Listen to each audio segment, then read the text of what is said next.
Hi guys, in this particular display we are going to look at the graph of the cosine of function, and this cosine function of course is going to be given as a periodic function, as we said, which is going to be displayed as the sine of theta. And one of the characteristics that we have said for these two specific functions, for the cosine and the sine of theta, is that they are periodic in nature. And of course this is a behavior which is going to be a repetitive pattern, as we mentioned.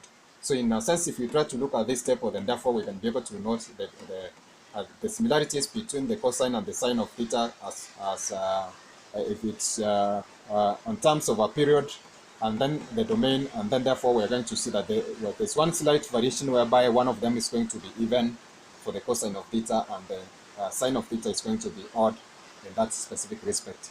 In terms of the y-intercept, we can see that this is going to have a values of 1 at this specific point, and then for the minimum and the maximum points, they're going to be given at these specific values. For the value of k, where k is going to be an integer number.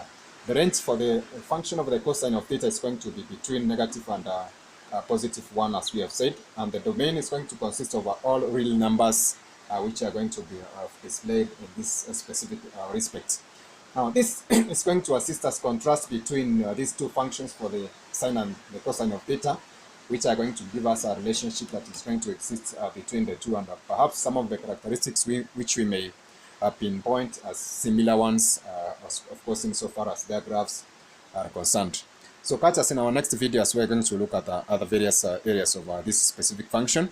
And this is are going to assist us, of course, understand the whole aspect of graphing of trigonometric functions and some of the ratios that we may come across, which are basically derivatives of the three basic trigonometric functions for the sine, cosine, and the tangent of theta, respectively. So that is it for now, guys.